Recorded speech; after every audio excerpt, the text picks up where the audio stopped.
saan may dana, sana'y Welcome back po sa Kasama Mo Kapatid.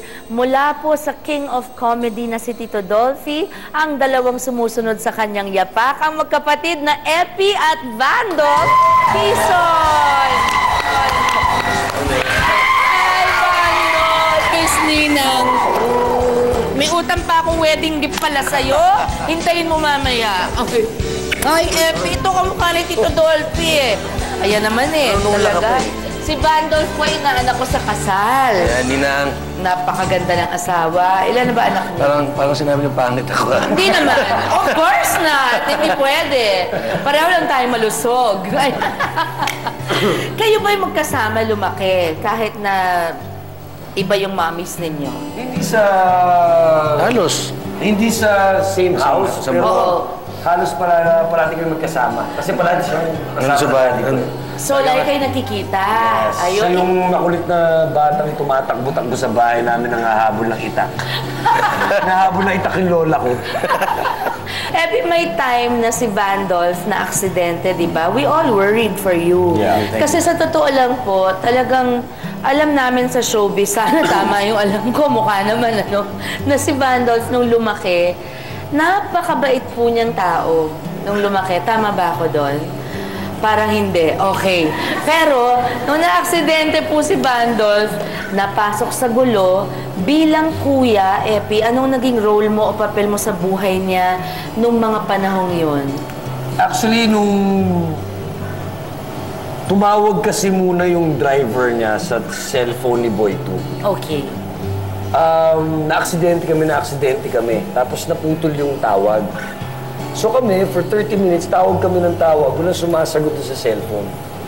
Hanggang may sumagot na babae, yung kapatid mo, putol-putol. Literally, yun ang sinabi sa akin, putol-putol. So ako talaga, I fell to my knees. And I started crying. I started crying. Pero bakit yun ang words na ginamit niya pala? Siguro dun sa bandang part ng Luzon na yon, yung bali-bali, putol-putol yung pagkasabi. Sa atin kasi, pag sinabi mo putol-putol, wala nang... Oo. Totoo, tama, di ba? Ano to, Lego? Di ba?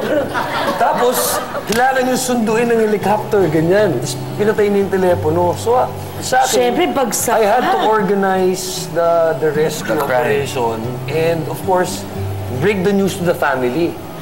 Ang sinabi mo, si Alagay naman tumawag ako sa tatay ko, Dad, yung bunso mong lalaki, putol-putol. Not for anything. So, yun yung, kumbaga yung naging... It's actually how I managed to break the news gently to the family. How did you? I talked to my brother first, Eric. Okay. And then Jaja. Okay. Tapos sila nagsabi kay Daddy. But the mere fact that he was alive, but they were unconscious, yun yung... The mere fact that he was alive, that gave us hope.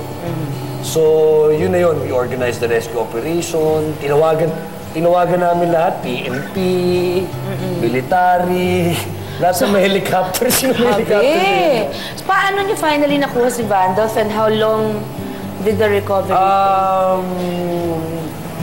Actually, it was the helicopter of Senator Enrile. Wow, that saved him. That picked him up. fly lang, And no? of course, the doctor of Sir Tony Boy Coangco actually revived them. Revived you? He was actually dead for a minute. Clinically? Clinically dead for a minute. Ay, ayoko. Mamimiss kita. Huwag naman. Ayoko Buti na lang masamang damo. Oo. Ay, na nga ba sinasabi ko? Mana lang sa'yo. Mana lang daw sa'yo. Tsaka ang hirap tanggapin ng putol-putol, tapos kikiluhin. Parang yung liempo, ganito. Parang oo, ayoko Sabi lang. ko, save niyo yung hita. Gusto mo ganyan ni Pata. Doon nga sa putol-putol, di ba, pumunta si Airpat sa ICU. Nandun na ako, everything was okay. Eh, putol-putol daw. Pero tinignan niya yung skirt ko. Tinangat niya gano'n. Tignan ng daddy mo. Tinignan niya ako. Pwede pa. Of course, we laugh about it. Pero at that time, it was actually Grabe. something that the family really... One of the darkest moments of the Quezon family. of course. Oo. Yun talaga yung one of the darkest. Yun talaga... That was the time when we won pa the Brussels Award kami tatlo nila dad. For Markova. In-receive namin yung award. Hindi buo Walang- dahil inaalala niyo si Bunso. Ngayon, parehong profesyong pinili niyong pasukin. Siyempre, I mean, because of Daddy also. Wala kayong sibling rivalry, obviously. So, professional rivalry meron. Wala eh. Ikaw, hindi ka pa sumasagot eh. Sundot ka lang. Sundot ka naman. Hindi, wala. Sa akin, wala. Kasi we're doing this, lahat ng ginagawa namin is for our family, for our dad, and of course, for ourselves na rin, di ba? Actually, natutunan din kasi namin nila Vandolph. We learned it from Dad na walang sapawan sa eksena. Ang eksena, wala talagang sapawan. Kumbaga, pag may nakabato na ng punch, you have to accept that punch. And Huwag ka nang mag-agaw. Diba yung nangyayari kasi sa mga comedy nga, may bumato na ng punch, ay, maganda yung punch na, babato rin ako ng punch para sa akin ng punch. Dapat mas magaling ako. Sa amin, pag maganda na yung punch, we accept the situation. That's a wonderful lesson in comedy from the greatest comedian of our time. Yeah. So, tandaan ninyo yan, yung mga komedyante nanonood sa atin. It's very important to know when to stop. No? Exactly. Yun ang pinakamagandang tinuro sa amin ng tatay namin in terms of fulfilling a scene or getting to the objective. How did he raise you guys in terms of kung paano makisama sa isa't isa kahit iba-ibang pamilya kayo? Actually, wala naman siyang sinabi sa amin. May example lang By siguro example na lang talaga. kailangan kasama ko yung mga anak ko, ganun. Basta the mere fact na, kapatid mo yan. And my father, alam mo naman nung tatay ko, mapagmahal talaga. Sobra. Hindi nga namin kaano-ano, parang kapatid namin. To a fault talaga. They eat our food, they sit on our table, sometimes they sit beside my dad. You know, I pray, he's not just talagang, ako from the bottom of my heart, isa sa huwaran ko si Tito Dolphy, yung isa si FPJ. Sila yung mga tunay na haligi ng show business, na pinapanood ko lang yun sa black and white na movie sa TV nung araw, tapos biglang nakakasalamuha ko na, your father stood up. Pero hindi, Epi, alam mo, ang daddy mo, he stood up for me. Nung panahon na una akong nanalo ng Best Actress Awards, na hindi ko inaasahan, siya pa ang nagsalita in my defense because people were, kanya-kanyang kampo noon eh. So may mga I never forgot that.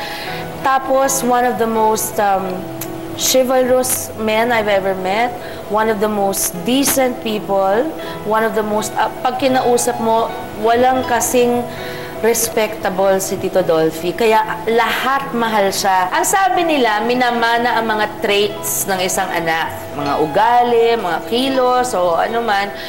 Siyempre, galing sa magulang. Eto ngayon ang mga, excuse me, meron tayong dalawang placard dito. Ang kabila, nanay, kabila, tatay. Yan. Okay.